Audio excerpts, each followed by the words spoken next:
Whenever we as humans are faced with this cognitive dissonance, we can either accept it, reject it, or kind of try to mold it with our existing information to kind of create this new perception. Tokenization, or asking that one person to be the voice of an entire population, is part of the systemic problem, because the power people in the room are still not taking responsibility for learning more. We live in a society that does not work for everyone. We have multiple systems that do not work for everyone. In order to be most effective with storytelling, you have to start with those most impacted by the system.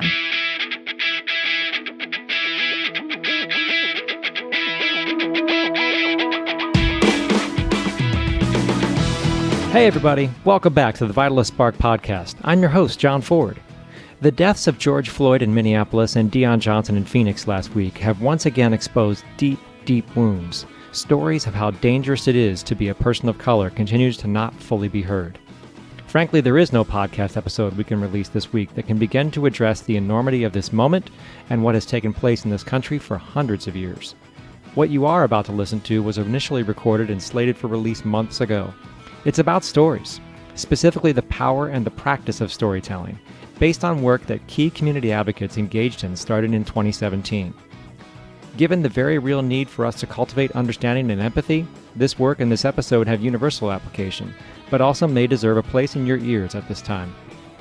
Listening, truly listening to another person's life experience is one possible step that can help us be better than we have been.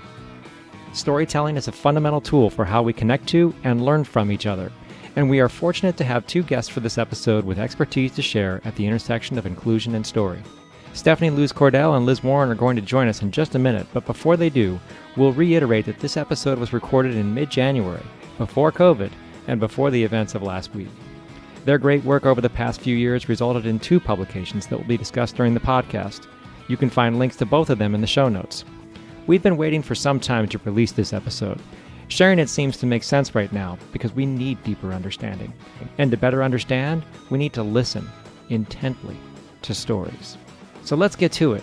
It's time to talk about key skills for these times: crafting stories, building empathy, and methods for all voices to be heard.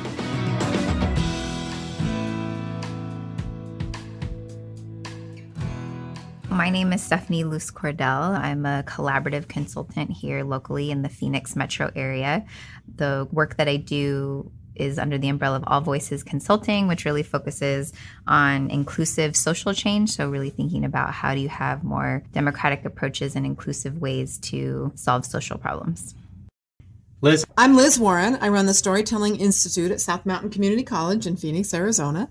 I've been at South Mountain my whole career, and I've worked with Vitalyst the last 3 years on storytelling in the community. A lot of times when people say, oh, we got to build up resident power to engage, people go, oh, we got to train people in media tactics and all that kind of stuff. You guys chose storytelling. Why? It's really important. A premise of community organizing is really about knowing yourself and how you fit within a larger system, how you connect with others who might be like you, and then also sharing that story to motivate other people to get engaged in that effort. And so storytelling is a really good means to know yourself, connect with others, and also kind of share with the broader society.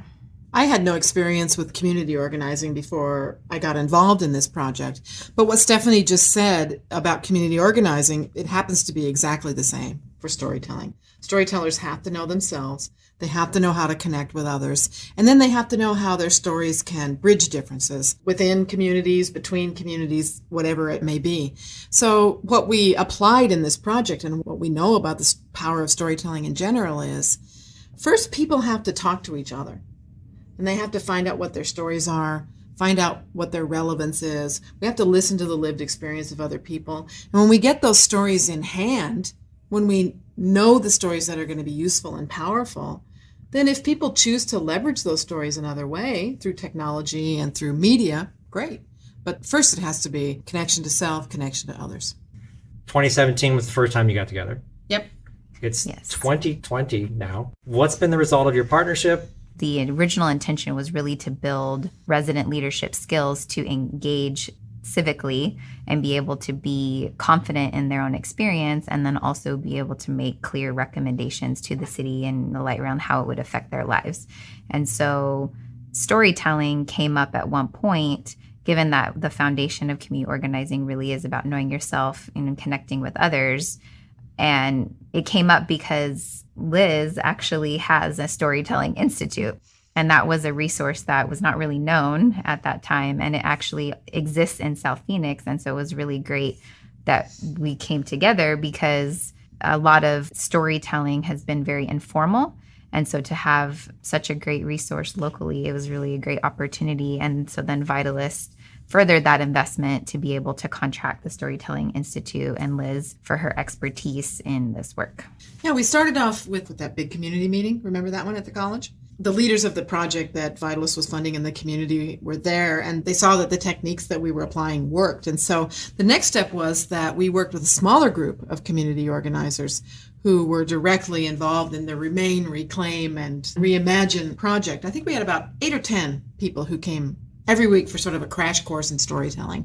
And the stories that came out of that and the strategies that they learned and the way that they began to apply them immediately was very gratifying. And then we really knew it would work. And it was about that time then that Vitalyst said, well, why don't we make this a little more formal? Why don't you write a workbook?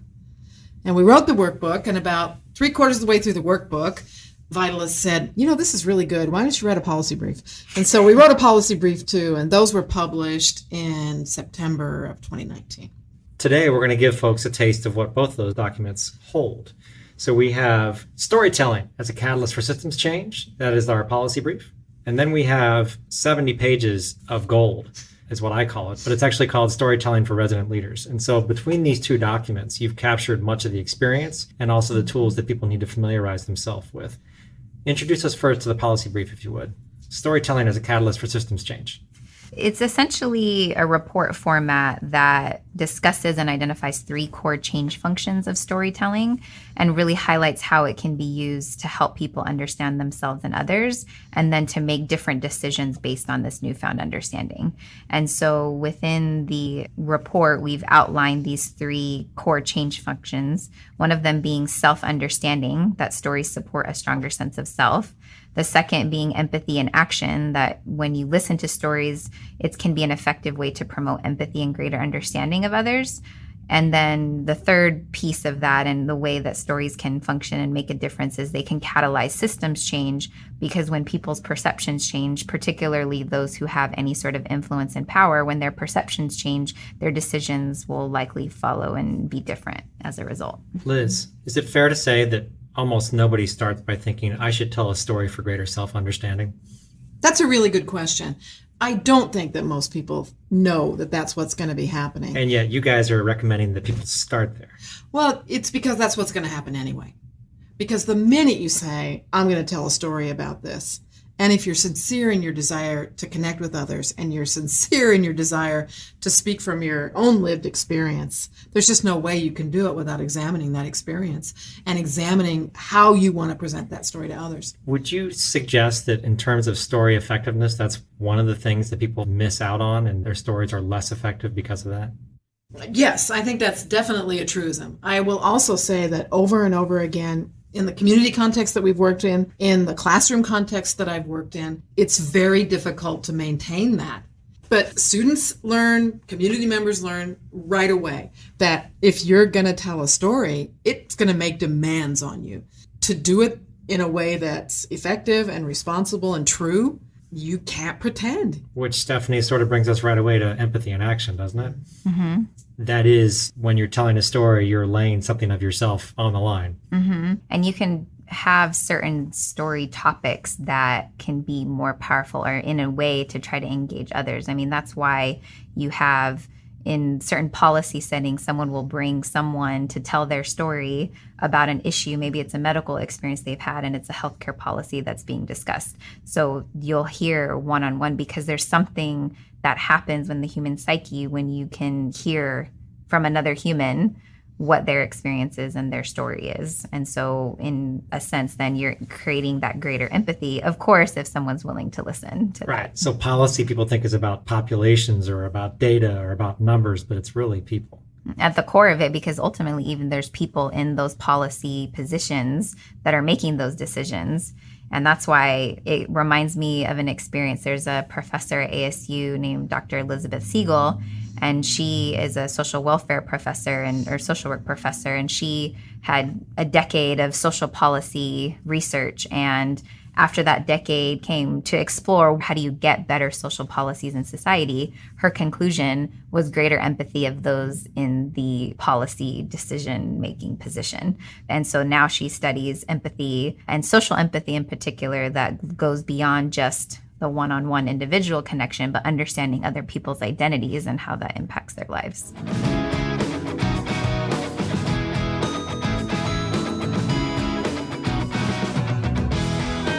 So we've got these three categories: self-understanding, empathy and action, and stories that catalyze systems change. Can you guys spend a little time taking us through each one of these individually? In terms of stories for self-understanding, we documented in the brief really the impact of telling stories on the teller.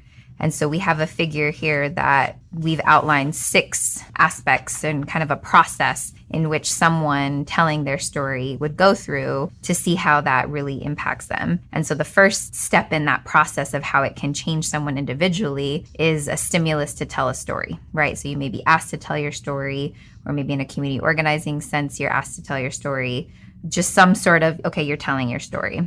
And then once you have some sort of prompt to tell your story or motivation, you share the story. And when you share the story, you get support of listeners. And it's really this unintentional consequence that you're not realizing, that just having support of listeners can bring you then to this next piece, which is new realizations. Because as you're telling it out loud, you may have new insights, or even just the reactions of people and the listeners may have something and make you feel differently or think about things in a different way. And those new realizations can lead then to a greater self-awareness and understanding of how you process things or how it has impacted you in your life. And then ultimately you could have a change in your own self-perception. Yeah, what Stephanie has described is so common. In almost every setting that I teach storytelling in, when you first start off, the majority of people will say to you, I don't have any stories, I don't know any stories, and if I do have stories, nobody else would be interested in them. So it's always a revelation for them to discover that if they can get themselves to tell that story, that people are in fact interested in what they have to say. Because even if it's a common story, to hear it from an individual person's point of view, from their unique background, is always powerful. And I'll give you an example. I had a student in one of my classes last semester, and he's in his mid-20s, and his grandmother came here from Mexico in the middle of the last century and established the family, and they've been here for all these many decades. And when he was in high school, his mother died unexpectedly, and this sent him into a cycle of grief and unresolved emotions, and he got in trouble in high school. And right about the time he was graduating from high school, he did achieve that. He and his friends got in some trouble, and he spent a couple nights in jail. And in the second of those nights in jail, he said, this is not me. I'm not going to do this. My mother wouldn't want this. This is not why my grandmother came here to this country. So he got himself back on track. And he was telling a story, as is almost always the case at South Mountain Community College, to a very diverse audience, just in our little classroom of 20 people. Some people like him, some people not. And it took a lot of courage for him to tell his story. And he was concerned that some people might condemn him for having gotten in trouble as a young man, spending a couple nights in jail. But when he heard the feedback from the people in the room that they didn't judge him, many of them had similar stories to share. Some of them were his mother's or his grandmother's age, and told them how they would have felt and how proud they would have been if a son or grandson of theirs had managed to get himself back on track after the kind of trauma that he'd faced. And for him to have his story received in that way changed his self-perception, changed his perception of whether it was safe and appropriate for him to tell his story in the world. And all of his classmates assured him that he should, and that other people needed to hear that story. So that resulted in him changing his perspective on himself, on his own experience, and whether it would be safe for him to be who he really was in the world. It seems like there's something humanly reflexive when somebody steps into the middle of the room, so to speak, and braves telling a story, that at least a certain portion of the audience wants to reach out and support that person by saying, you know what, I have a similar story, or I can relate, or what is that? Is that biological? Like, how do we understand that? But it does happen all the time, right? It happens all the time, and I feel like it's very affirming. It reaffirms my faith in the basic goodness of people who, when they see someone who's putting themselves on a line, taking a risk, sharing something painful, that they want to support that person. I think part of it is that they see, and actually this is the empathy in action part, which we'll get to in a minute, they see, oh, I can support this person in this telling of this difficult story. Maybe that means that I will be supported in the telling of my difficult story, and that the generosity that I feel towards this person and that I see other people extending to this person, that's going to be extended to me too. And that's a wonderful, wonderful feeling. That, in fact, is why storytelling works, because that impulse that you described, John, that is the kernel, the seed of how communities get built and connections get made between people. And it's not just magic, but it is kind of magic. It's magic. For everybody who's following along, Stephanie is taking us through 3 different figures or models that are inside the storytelling as catalyst for systems change publications. We just covered figure 1, and then we have moved all the way into empathy for action. So Stephanie, if you could, page 6, figure 2, empathy in action. Take us through. So empathy in action, again, going back to how storytelling can affect people, this is the second aspect that we're really highlighting, and it's really what's the impact of hearing stories of lived experience, whatever that experience is. We have outlined 5 processes in which we see people go through to get to that impact.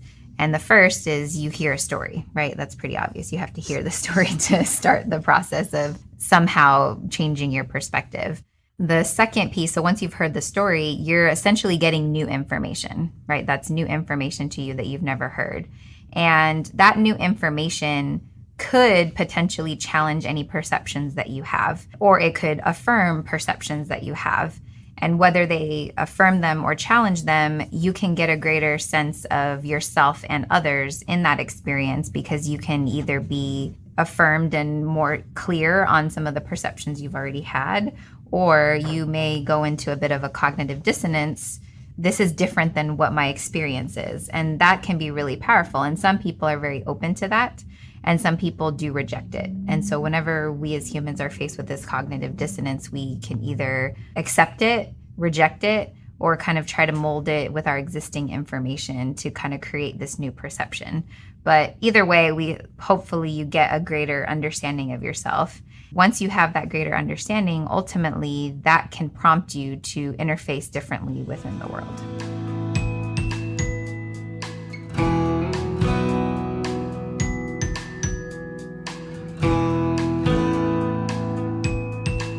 In a meeting a couple of months back, and it was a group talking about overall well-being of families in Arizona. A woman sort of gave her opinion on what's going on and what's wrong with families in Arizona. And she specifically called out folks who are here in Arizona who are undocumented. What she didn't know was that somebody in the room was a young undocumented person. And it was such an amazing act of bravery. It was tough to hear the original comments, but it was so gratifying to see somebody listen to another person's story and to be changed by it. And that's what you're talking about here. That's a really good example, but I think it also brings up a concern or consideration when you think about storytelling, because sometimes there are these power dynamics that can play, and an assumption that the people who should be telling their story are those on the margins all the time, because it's the majority that doesn't understand them. And so I don't know if, Liz, you could share a little bit more of kind of the tokenization that you've talked about, which is also listed in the brief, but I feel like that's a really good example of that was really courageous of that particular young woman. But then that's also hard because there's a power dynamic in that room and in that space to consider. Well, I think you've just described the tokenization perfectly. All of us who work in institutions, whether that's a public institution or a private institution, where we're trying to make change in the world, we know the power of those powerful stories. And in fact, we're living in a time where the power of a single story has never been stronger. And so as organizers and people in institutions, we know it can be effective. But what we have to make sure is that we don't turn that person and their story into a commodity.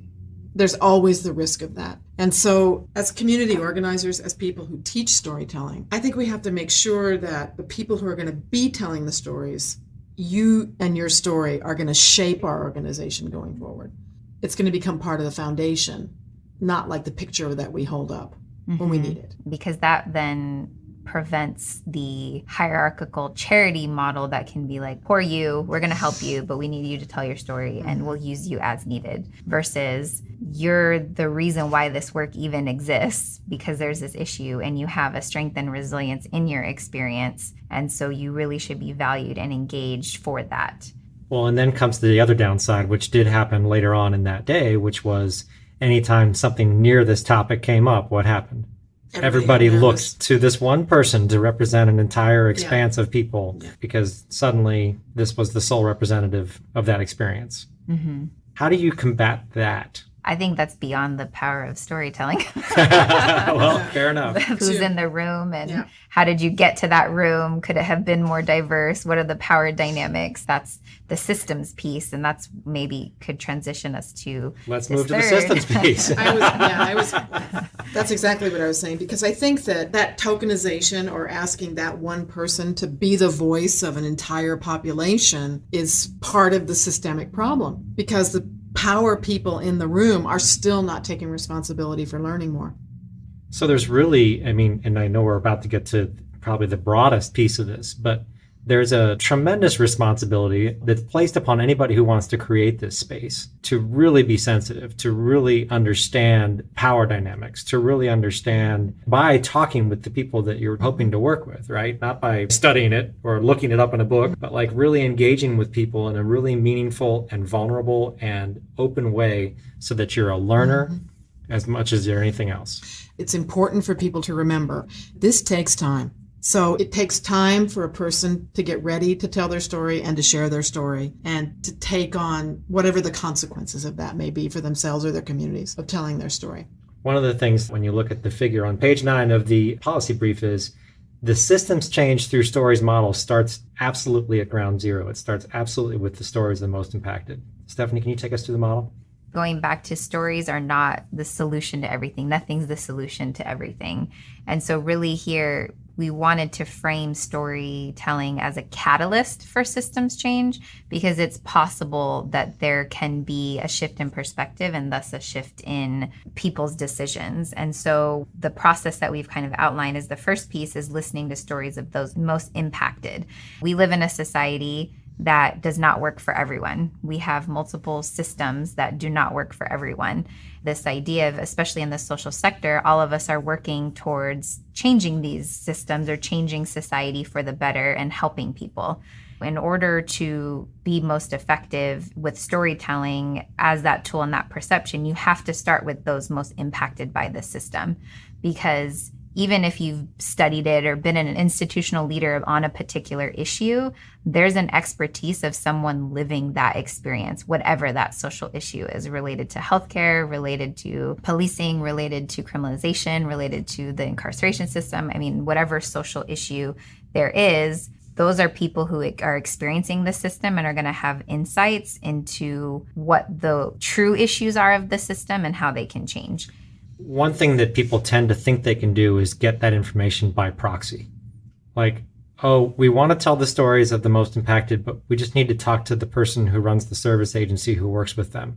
Or a really powerful image that I got from Sonoran Prevention Works is there's never an actual current user in the room. There might be former users, but there's never a current one. And so how can you really get the story if you're not talking to the people who are most impacted, who are going through the experience right now? Because a current user today is different than a user 2 years ago, for example. I think that happens where we go to the perceived leader or expert, because there's this societal perception that those experiencing the issue have something wrong with them. We individualize it and say their experiences are something that they did. And so we don't look to them as leaders or experts. We look to them as something that they don't have that strength and they need other people to support that. That goes back to the charity model versus an empowerment lens or strengths-based approach to community change. And so when you have that kind of top-down charity model, you're not even seeing that person as an expert. So you have to change your perception of who's an expert first to see the importance and the value of connecting with those most impacted. That's why it's so awesome that this model starts with air, right? Take us through the rest. After There's been stories shared, and there's a hearing of stories from those most impacted. Ideally, there's a change in perception. Then you can change in how you work. And so we're assuming this process is dependent on the idea that there's a leader in a decision-making role within a system that can influence how things function. And so we're really thinking there's some sort of, whether it's policymaker, decision maker, those pieces, it's assuming that those people are the ones listening to the stories of most impacted, that they get a change in perception, that they ultimately change how they work. And then ideally, there's this continuous connection and improvement in their work. And again, it's not this one and done. I heard a story, everything's changed, because there's so many nuances. It really is this continuous, and it should be relationship-based work to really continue to make decisions that are more informed and connected to those most impacted.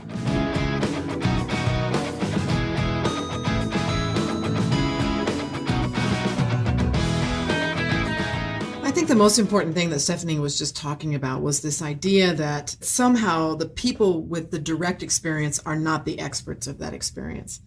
And we'll hire a consultant, and we'll read a report, or we'll commission a report, anything to give us some distance between the reality of whatever that lived experience is. Whereas we could use those same resources, probably in time and dollars, and set up some sort of consistent system of getting those stories from the people who are actually impacted by these policies and taking those barriers away. Leaders at all levels would benefit from that, as would the community. Okay, pop culture. The fetishization of story in a political setting. How often do we see that? And we see a politician call to a member of the audience and tell that person's story as a catalyst for a policy recommendation that that individual is trying to push through. And how do you feel about that in the context of what we just talked about? I personally feel fine about it. And here's why. First of all, politics at that level are fairly transparent. And I don't think anybody is unaware of what is happening in that moment. And I think it's probably always better to link it to a real person, a problem to a real person. Yes, I think that's fine.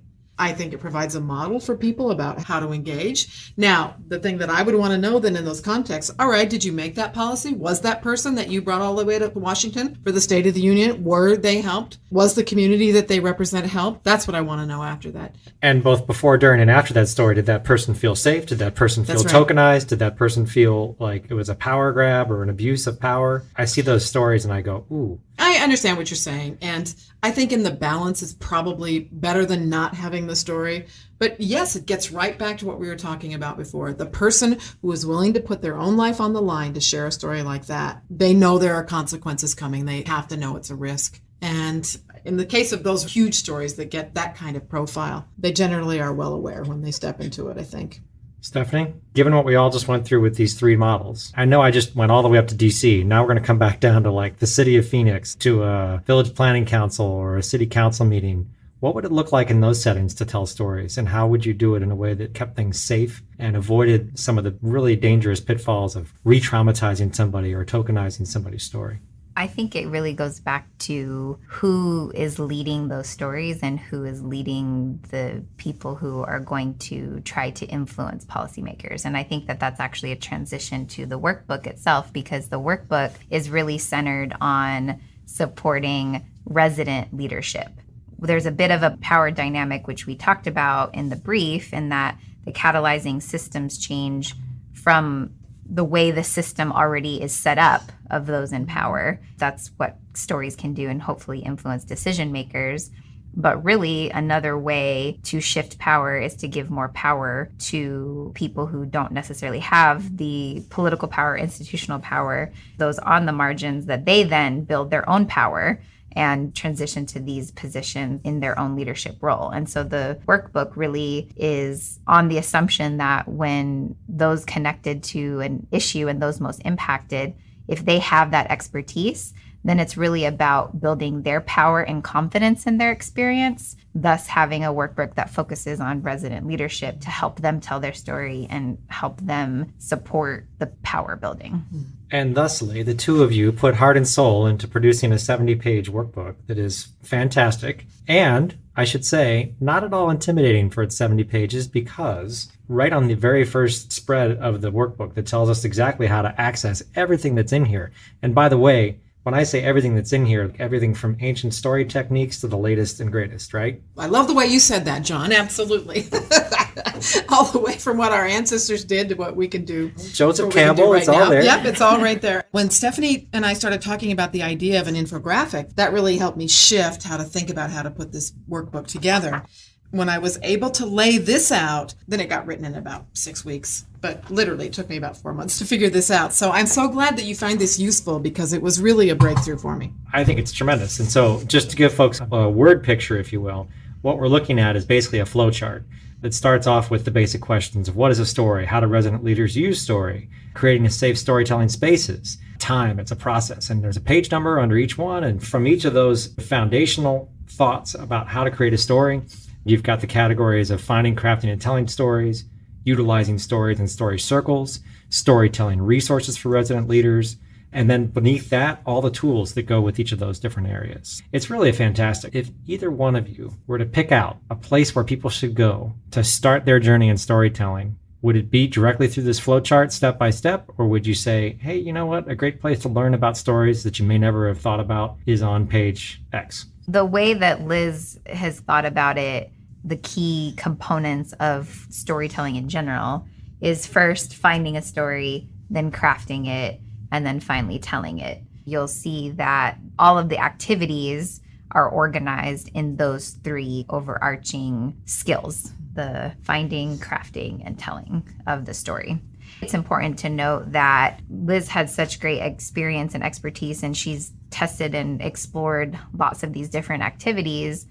The ones that are centered here really are based on the work with the Resident Leaders Remain, Reclaim, Reimagine resident leadership group that was in South Phoenix that Vitalyst invested in to support their capacity. So it really was a great opportunity to explore what's effective for resident leaders outside of an academic setting. And one of the things that in any kind of training like this for resident leaders or anybody else who's trying to learn storytelling, the thing that most often surprises people is that a story has a definite shape. We grow up with the idea of we're telling stories and we may be sharing memories or talking about a time when, but a story actually has a specific narrative shape. And once you know what that specific shape is, it's very empowering. You can see, oh, I need these 5 steps to tell a story. I need to tell about the people, the place, the problem, the progress, and the point. That's it? Yes, that's it. Tell me that. Then you've told a whole story. Well, then it takes a burden off your shoulders, because then it becomes manageable. By the way, Liz, I've seen you walk into a room where everybody says, I don't have a story, and then you launch them into a prompt, and then you can't get them to stop talking. And then you break out that structure that you just said, and people realize, wow, I did 4 out of 5, or I did all 5, or wow. Some of it's natural, but by making it intentional, you make your stories more powerful. Absolutely. And I have to give credit to Donald Davis for that structure that I just rattled off. He calls it the 5 Ps, and he's one of our mentors at the Storytelling Institute and taught us that structure. So I need to give a shout out to him. But yes, then it becomes manageable, because if you say to yourself, all right, I need these 5 elements, or there are also models with 3 elements or 17 elements or whatever it is if you're going to do the hero's journey. But whatever structure you choose, then you say, oh, okay, I have 3 minutes to tell this story, and I have to tell 5 basic things. I can do that. I can practice it a couple times, and I can go in there. I don't have to worry about rambling. I know I've got my point already because I've told it a few times and got feedback from my friends. Like any other tool, once you know how to do something, it just makes it easier to do.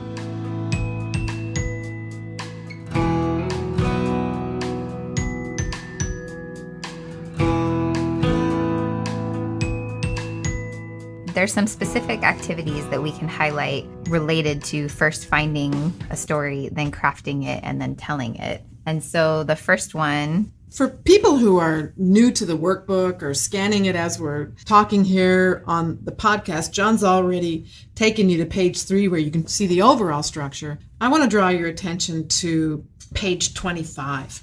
Often in the community, when we're trying to help people find stories, or whether we're trying to develop stories for a particular initiative or a particular political moment or whatever it is we're trying to do, people will come, they're willing to help. And like many people, they say, I don't have a story. So as the organizer, it's our job to say, well, I think we can help you find that story.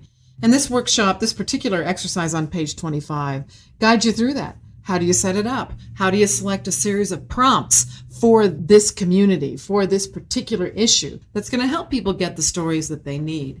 It takes you through how to get people talking about those ideas and then structuring those ideas and retelling them in a story format, getting some positive feedback, and in a very short period of time have people walking away with a concise story that represents their lived experience related to an issue or an idea that they want to share about.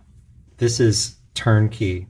On the page, you have your prompts, and on the side, it says, here's the materials you need, here's the time that you need, here's how you structure it, and then here's the outline of how you take your audience through it. So, Liz, tell us a little bit more about this particular section. Also, it would be great to talk about story circles. Story circles are an excellent way to get story ideas. That's one of their functions. Story circles also have another function, which is bringing people together, possibly from different parts of a community, different sides of the same issue, so that they can learn each other's perspectives. We had some excellent experiences when working with Remain, Reclaim, and Reimagine in bringing community members together with city officials from a range of departments. And for the people working in the governmental positions to hear the residents, for the residents to hear the people in those jobs, was a revelatory experience for all concerned. Because I think they came into the room assuming that they were very different from one another. But they found out that they were not. The members of the community found out that the people of color who were working in government agencies often faced the same kind of racism and discrimination that they face in the community. They didn't know that. Liz, the story circle is actually a big part of your course curriculum. It is, and it's such a powerful tool because on the one hand, it's as simple as it sounds. You bring people together in a circle. You set a few ground rules for how they're going to interact with one another. You design some prompts to help get the conversation going, and then you let it happen. You witness the glory of it. It does seem magical sometimes. When somebody comes into a situation like this and is willing to tell a story with a generosity about their own experience, that is inspiring to other people, and it's empowering to other people.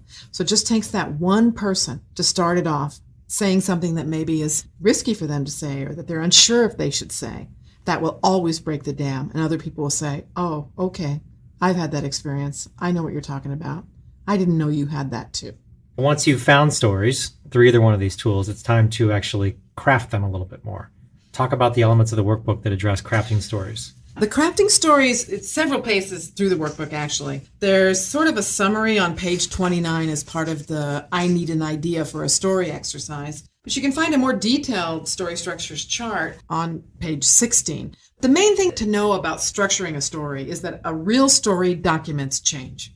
Something has got to be different. The story starts out in one situation and it ends in another situation. That transition has to mean something to somebody. That's basically what you're trying to do in a story. And the 5 Ps model that I told you about earlier, where we're telling the people in the place, who's there, where did it happen, what's the problem? How did that problem get solved? What's the progress? And what's the point? Why does it matter? Similarly, you might use the structure that we call how something came to be. Just 3 steps. Well, how did it used to be? What changed? How is it now? And why does that matter? That's actually my favorite. That feels so organic. I feel like we're engaged in that process every single day of our lives. Because yesterday wasn't quite like what today was. And maybe something changed. And I can probably tell you what that's about. And certainly over the course of our lives, we see that pattern again and again and again.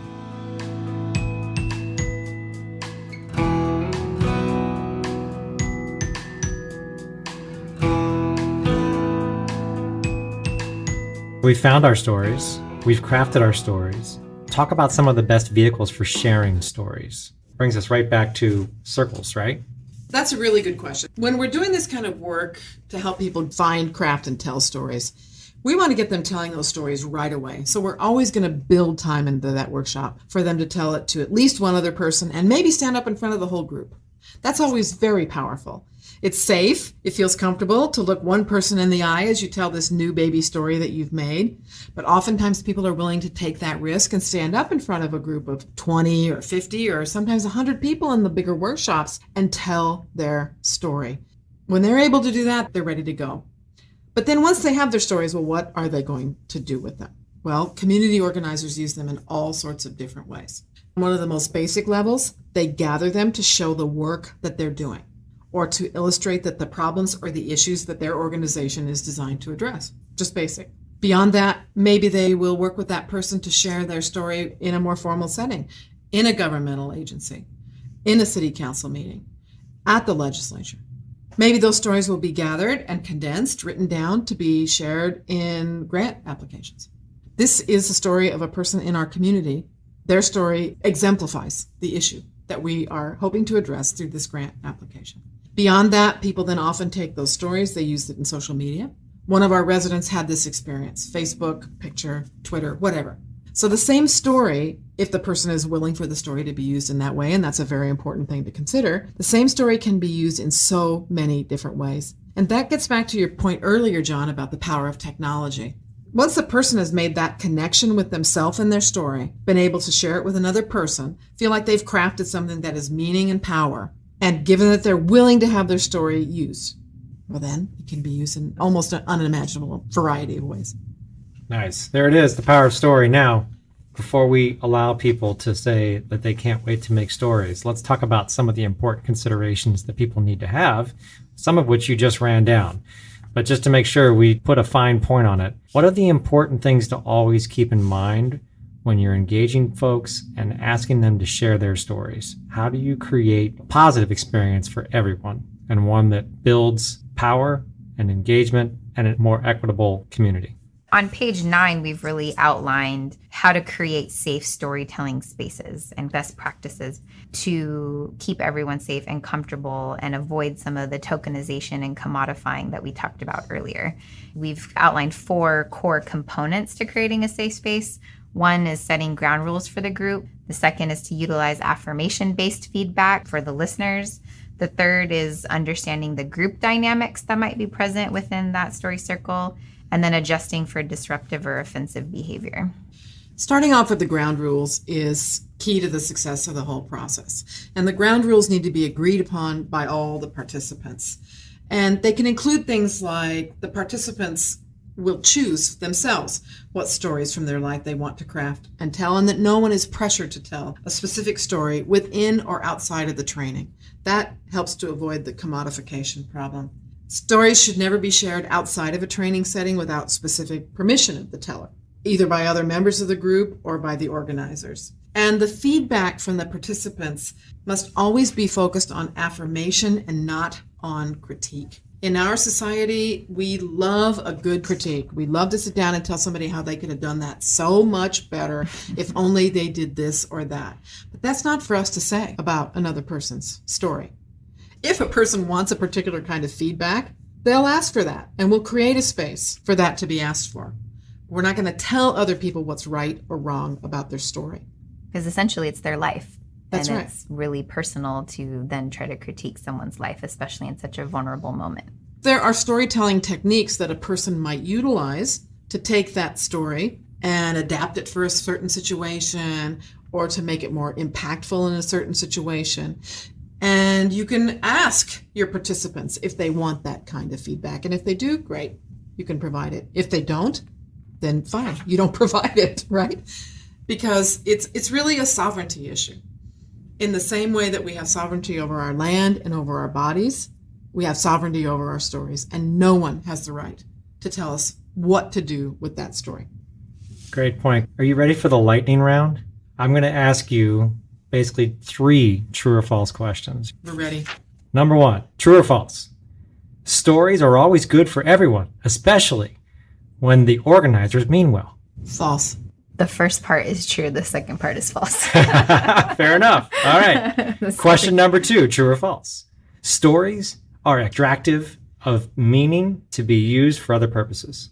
Stories can be extractive. I feel like there's positive and negative connotations with like extractive. I feel like generally it's very negative, and so It feels like mining. Feels like strip mining. Right? It's just strip mining for stories. Something you got to be careful of, right? Yeah, it's true. extractive, then Yeah. it's really, it goes back to who's in the position to get the story and who's trying to get it from who, because that goes back to the power dynamics of that. And so I think it can be very extractive if you have someone in power trying to get something from someone who doesn't have the same equal power or autonomy over their story or whether to tell it.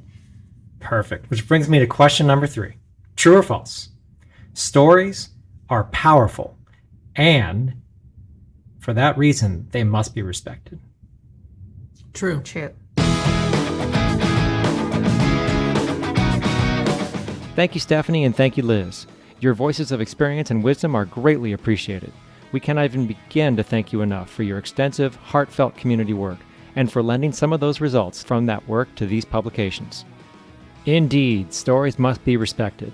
When people's stories aren't heard, and when people's hurt and pain isn't seen and understood, anger, suffering, and struggle to be heard ensues. There is so much wrapped up in this moment, hundreds of years of brutal human history, in fact, but that doesn't mean we can't pause even now and practice the fundamental step of listening to and authentically hearing each other's stories. And with the publications linked in the show notes of this episode, you'll find ways to practice the art of storytelling for yourself. Next week, our roundtable returns with plenty to discuss about trends, the latest science, and how we are adapting as a state. In the meantime, don't hesitate to delve into our back catalog of episodes. You, our dear listeners, are speaking with your ears again. If you missed it the first time around, our affordable housing episode from a few weeks back is a big hit. And there is so much more to explore related to community health and well-being in our other episodes too, including guests from across the state and national experts too.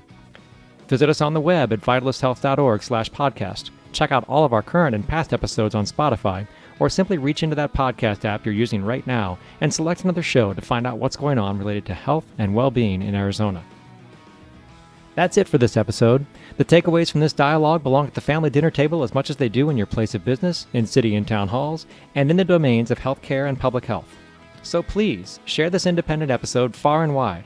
Subscribe to the Vitalyst Spark podcast to get notified as soon as new episodes are released. And don't forget, the Vitalyst Spark is now available on Spotify, and you could subscribe there to be notified of new episodes too. In the world of podcasts, you can give us your feedback on Apple Podcasts, Google Podcasts, Stitcher, Overdrive, or wherever you get your podcasts. You can also give us your input the old-fashioned way. Your corrections, complaints, and compliments are all welcomed by emailing us at feedback@vitalisthealth.org. Finally, remember this. With great responsibility comes great power. We'll see you back on the road to well-being soon.